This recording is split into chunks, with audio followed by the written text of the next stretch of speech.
as promised, when I get some breaking news that might be of interest to the common Joes and Sallies in the know, I have to come in here and do it.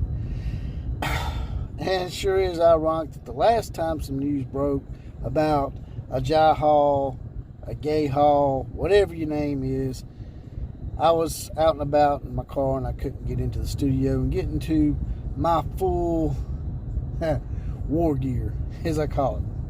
My producer Jonathan Lewis tells me that Agiye Hall is saying that the Alabama fans, they just didn't love me enough. They didn't hold me dear and tell me everything's gonna be all right.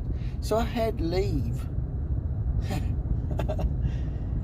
Let's talk about, before I forget, as requested by one of the common Joes out there that's in the know, that being the convict of college football, the man that's convicted in college football. He requested that I give him a big woo, Ric Flair style, because it's what we do here.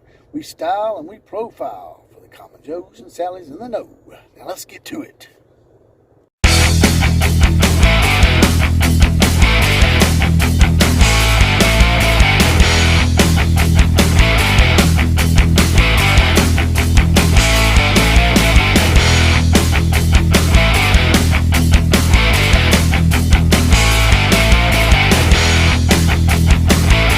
Well, here we are again, another episode of The Outlaw of College Football, this time on the road.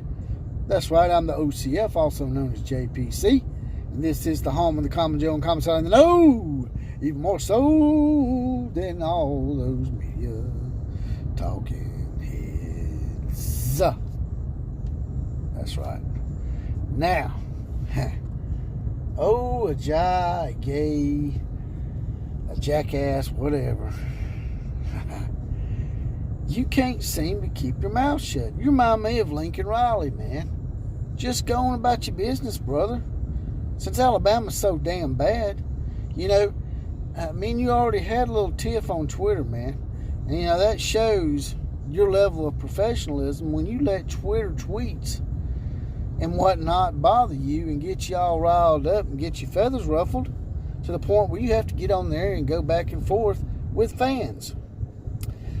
Professionals don't do that. Once you get in the position that you're in, Agiye, once you get in that position at a high-profile school like Alabama, or even a mid-carter like Texas that you're playing for now, you have to have a little more bacooth about you, man. You have to have a little more rein-in ability to rein yourself in, man. And you can't do that. And that's the problem you have. It don't matter what team you play for, man.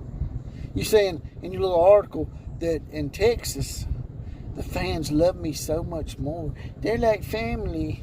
Oh, they cuddle me and they change my diaper so I don't rash up. Whereas Alabama, you have to pull up your own pants, brother. You have to change your own diaper so you don't rash up. So, my problem with Agiye is that he is just like all these other divas out here, man. They want somebody to cuddle them and coddle them and tell them they're the greatest thing since biscuits and gravy. When you showed your ass at the national championship game and had a few balls hit you in the damn hands and you couldn't catch them after you whined and bitched all freaking year about, I don't get enough playing time. Oh, well, that's why you didn't. And don't be mad at the fans, man. The fans didn't do this. The fans didn't talk shit on you until you started talking shit on them. If you'll be mad at somebody, be mad at your former liberal coach, Nick Saban.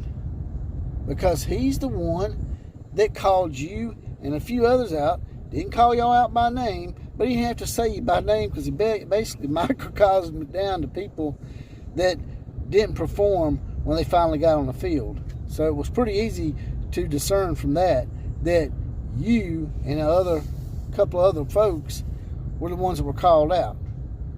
And you got your little feelings hurt, and then you got suspended from the team for not being able to follow simple rules. Like, I think it was going to class. You know, I mean, when you're in college, that's something you have to do from time to time.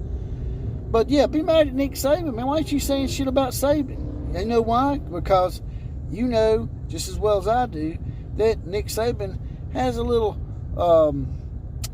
bit of a swagger and swoof about himself with the NFL scouts and whatnot. Plus, Steve Sarkisian used to be a coach for Nick Saban, so you're just gonna basically target the next thing that you can target, and that being the fan base. Well, here's the bottom line, man, and I'll get off here and stop ranting about this. If you don't want people talking shit on you, and you want people to take you seriously, go out there, do your job, man. And when you get the opportunity, I'm not saying you got to catch every ball, but when you get the opportunity, man, at least be able to catch 70 to 80% of the balls, or be able to do 70 to 80% of whatever job you're asked to do, whether it's blocking downfield for the running back or catching a ball over the middle. Do your job and quit worrying about Twitter. Worry about making the starting lineup in Texas, which shouldn't be hard for a team that went 5-7 last year and lost to Kansas. And that's all I got to say about that. Like, share, comment, and subscribe to this channel. And as always, KMCA to all the other teams.